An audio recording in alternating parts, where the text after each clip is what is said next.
What is going on, guys? It's your boy Dylan the Villain, and we're coming back at you once again with some more TEW content. We are playing as ECW. We are just coming off the heels of the Living Dangerously pay-per-view, our first pay-per-view of the ECW save in 2001. As you see, we are playing as ECW in the year 2001, but WWF has bought the rights to ECW, and they have turned ECW into their developmental territory, and we are playing as ECW in 2001, pretty much as the WWF's developmental territory. This is a special episode of ECW television, Hardcore TV. We have a 2-hour special after the pay-per-view. So the first episode will be, this episode will be a 2-hour show. Not a 2-hour episode, but a 2-hour show. And so it'll be a little bit longer than the usual typical episodes.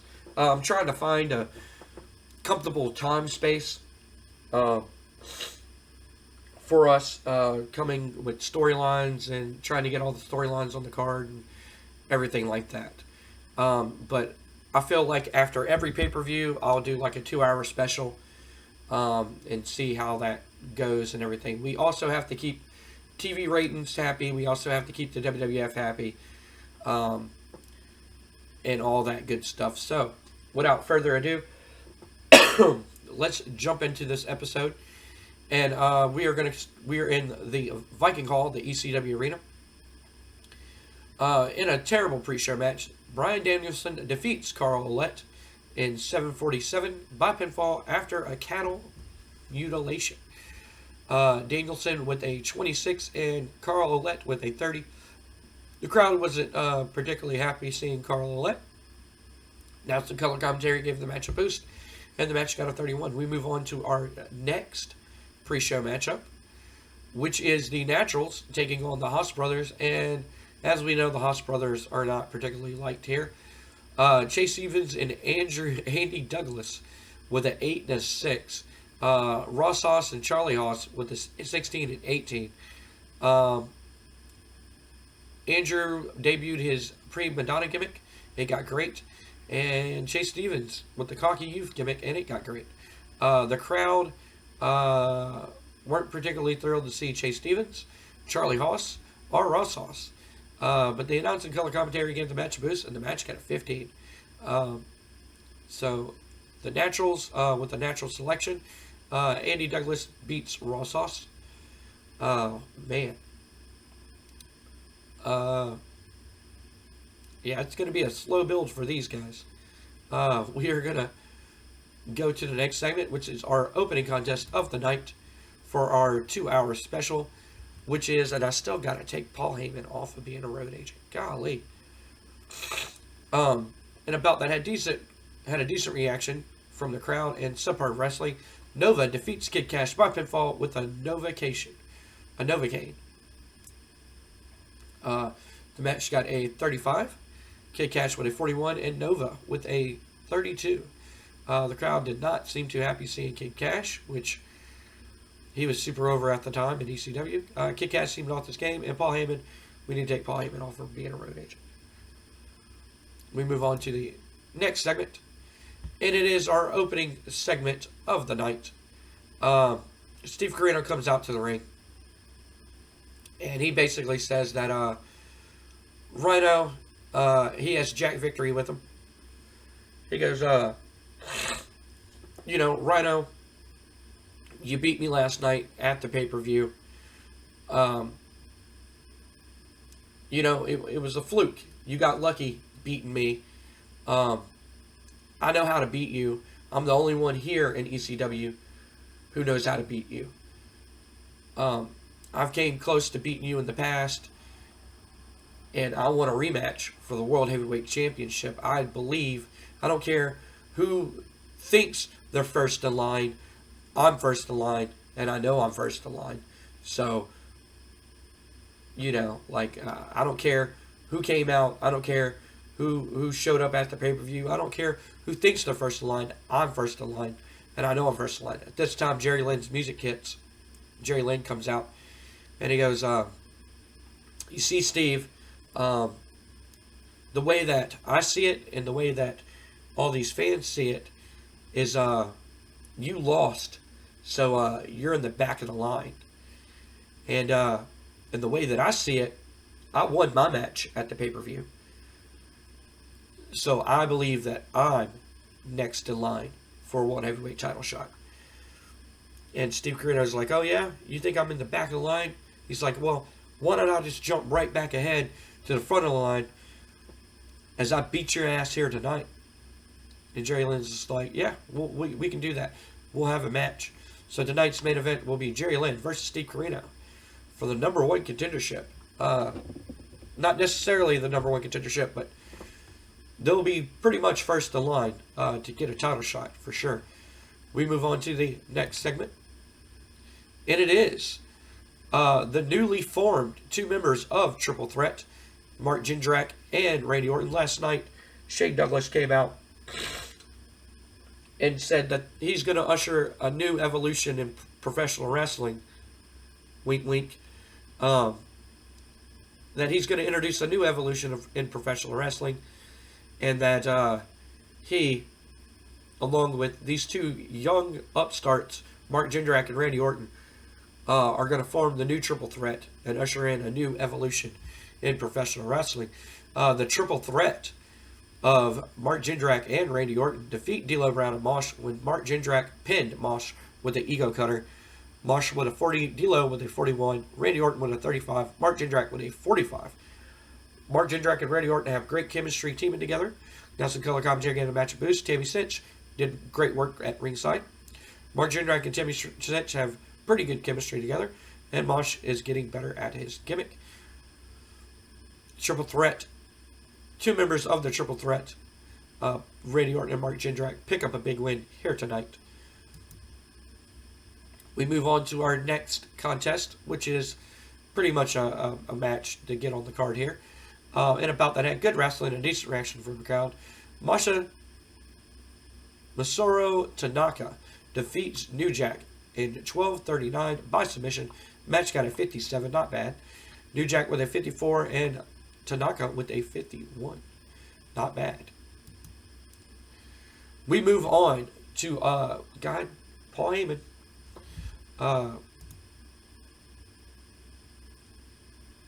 Okay. She was supposed to change her gimmick, but okay. Adequate. Okay. That's not supposed to be her gimmick, but we'll work with that. As we seen last night at the pay-per-view, Raven picked up the win after Beulah McGillicuddy turned her back on Tommy Dreamer. Her husband, her boyfriend, turned her back and sided with Raven once again. And Raven is standing in the car, standing backstage. And he says, Tommy,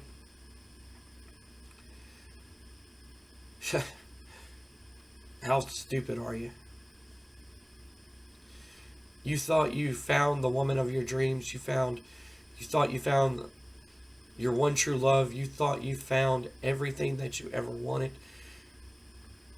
But deep down inside, she didn't want you at all. She didn't care about you at all. All she cared about was money. All she cared about was being with somebody who's successful. Somebody that is in the main event. Somebody who makes all the money. And Tommy, you can't provide that for her. Can't provide that for your child. You can't provide any of that. But you know who can? Me. I can. I can provide all that. I can do everything. See, Tommy, you always might win at the end of the day, but it seems like your turn of fortune started turning around. So Beulah, she left you, and she got with somebody who's a real winner, somebody who's a real success. You see, Tommy, I went to bigger and greener pastures. I went to WCW. I went somewhere and I made real money. While you were still working in bingo halls, still working here at this stupid rundown arena, I was working somewhere to where we were selling out 80,000 seats arenas. Hell, I was even the United States champion at one point, having big feuds. While you can't even hold a world championship for 24 hours, I was holding championships for months at a time. You're nothing, Tommy, and you'll always be nothing. And Beulah realized that, and now Beulah is with a winner. I hope you're living in misery, Tommy. I hope every night you cry yourself to sleep, knowing that the woman that you loved never really loved you at all. We'll see you later, Tommy. Good luck to you, and have a nice life. Sammy got a 53. Thought it was going to do better, but it did pretty good. We move on to another match. They don't click, and it made it an awkward bout. Blue Meanie with a 45. He outdid Spike Dudley. Blue Meanie defeats Spike Dudley by pinfall after a meanie salt. Blue Meanie is doing... they don't have a picture of him when he's skinny and doing the bad guy gimmick that he had with Jasmine St. Clair. But Jasmine St. Clair debuts tonight. Do not Google her. I'll put it that way. Which therefore means that y'all are probably going to Google her. But she did adequate. She debuted her dancer gimmick. Announcing color commentary gave the match a boost. And Blue Meanie and Jasmine St. Clair made a good pairing. They played off each other pretty well. The segment got a 47. Not bad. And we move on to a tag team matchup here tonight, which got a 46. In a bout that had a decent reaction from the crowd and subpar wrestling, the Minnesota Stretching Crew defeats the Unholy Alliance, where Brock Lesnar pinned Mikey Whipwreck with an overhead belly-to-belly. Minnesota Stretching Crew makes defense number 1 of the ECW World Tag Team titles. They picked up the tag team titles against Roadkill and Danny Dorian at the pay-per-view. Shelton Benjamin was the weak link, struggling to keep up with everybody else's in-ring performance. Shelton Benjamin is just not popular. That's all it is. Shelton Benjamin with a 23. Brock Lesnar with almost a 50. Golly. Tajiri with a 39. And Mikey Whipwreck with a 47. The crowd did not seem particularly thrilled to see Shelton Benjamin. Announcing color commentary gave the match a boost. James Mitchell did some good ringside work. And Tajiri and James Mitchell have excellent chemistry together.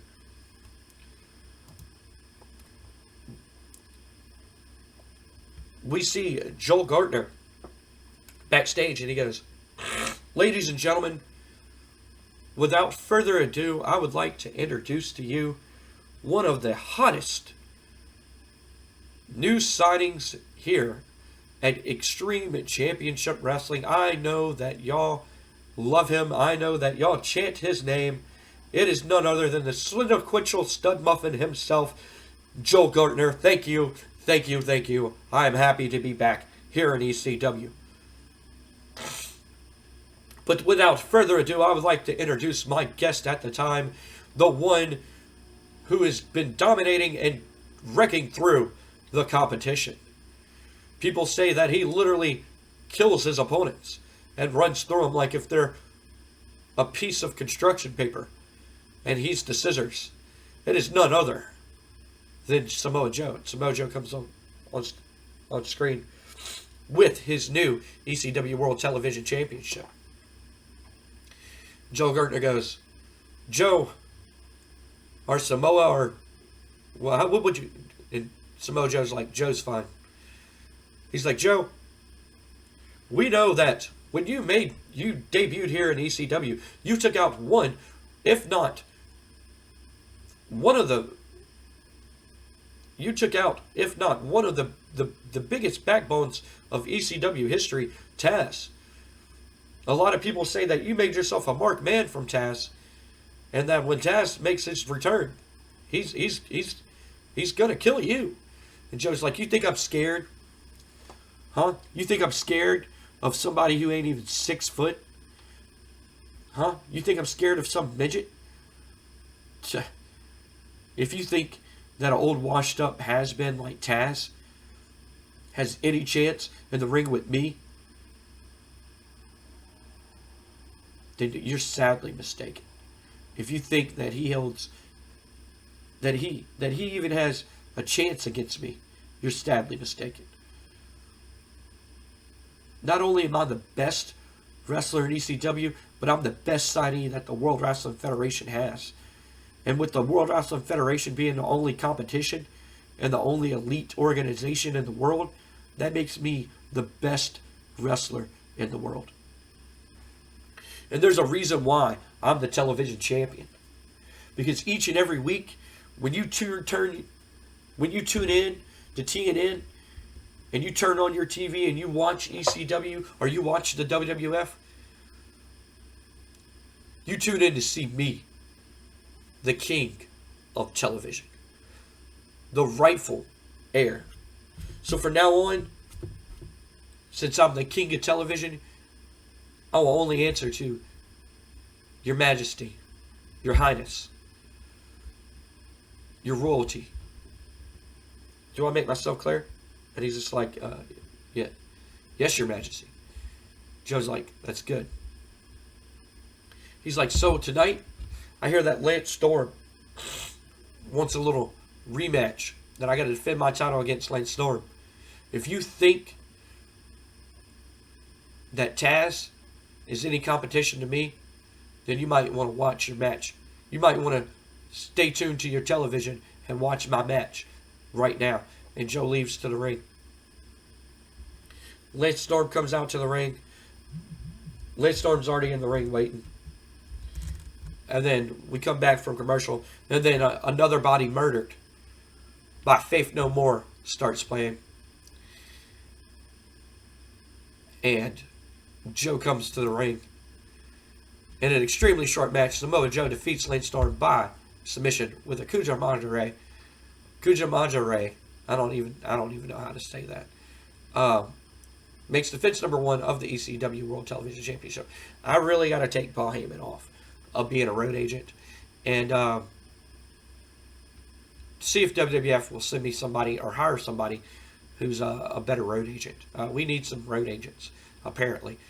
But Joe, once again, just runs through the competition, beats Lance Storm in lickety split.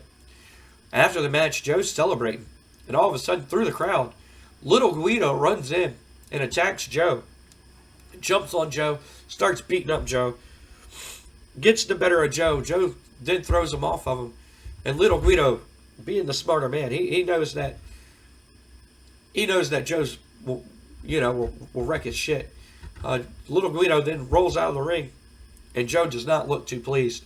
Joe looks pissed, and Little Guido celebrates as he runs off. As we know, Samoa Joe was not in that television title tournament. He pretty much beat up Little Guido and took his spot in that tournament at the very end, defeating Lance Storm at the pay-per-view. So Little Guido definitely has his sights out on Samoa Joe and that ECW World Television Championship.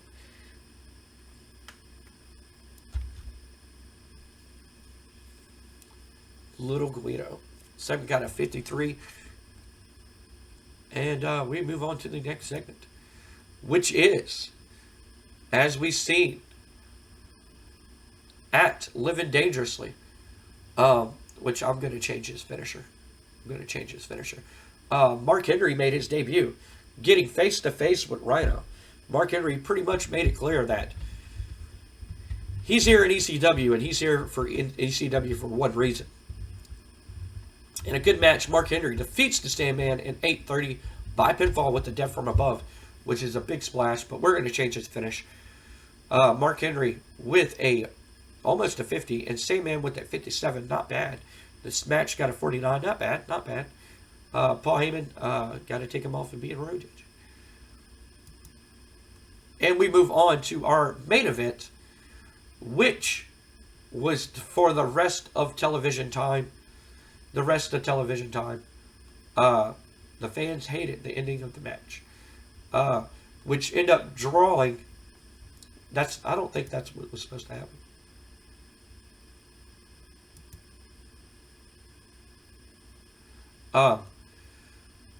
Jerry Lynn drew with Steve Corino in 12-14, followed by a double disqualification because Randy Orton and Mark Jindrak run down and attack both men as Shane Douglas makes his way to the ring with a mic in his hand. And he goes, if y'all two think that y'all are first in line for an ECW World Heavyweight Championship, then you are a shot at the ECW World Heavyweight Championship, you are sadly mistaken. Not only did I tell y'all that the franchise is back, but I'm here to take back what's rightfully mine. I was the franchise at ECW for a reason. Paul Heyman trusted me and put the company on my back, and I carried it to heights that will never be reached again. With somebody like Rhino or Jerry Lynn or Steve Corino as your World Heavyweight Champion. No. You want somebody like Shane Douglas as your ECW World Heavyweight Champion. So I, Shane Douglas, officially throw my hat and throw my name into the basket as the #1 contender for the ECW World Heavyweight Championship. I don't need to wrestle anybody to prove that I'm a world-class athlete, because everybody in this arena knows that I'm the best wrestler in ECW. That I'm the franchise of ECW. And nobody, and I mean nobody, can do it better than Shane Douglas. So Rhino, I know that you're in the back there. I know you got the night off. I know that you're in the back there. And I want you to polish that championship up real nice for me. Because with these two men behind me, we're going to take over ECW. Just like the Triple Threat used to. And once we take over, it's going to reign in a new evolution of professional wrestling. The segment got a 72. Shane Douglas did well without a script. He had the crowd in his palm of his hands all the time. Shane Douglas. We're going to finish the show. The show got a 53. Increased our popularity in 7 regions. Not bad. We're going to go ahead and finish the show. Ken Anderson. Green Bay, Wisconsin. Huh. He looks like somebody who can be a star one day. Maybe. We have some decisions. I really can't go to the back and show you incoming. WWF are preparing to bring in new faces for the roster, which manages apparently to fill some gaps. Rumor has it that at least one contract was offered last night, although it's not clear who it is. We expect further developments as time goes on. Nice. Show went down pretty well. Okay, cool. That is ECW television, guys. Thank y'all for watching the 2-hour episode special. I appreciate it. My name is Dylan DeVillen. If you are new to the channel and like what you see, the subscribe icon will be over the ECW television logo. If you like this episode and want to go back and watch previous episodes, that playlist will be right here.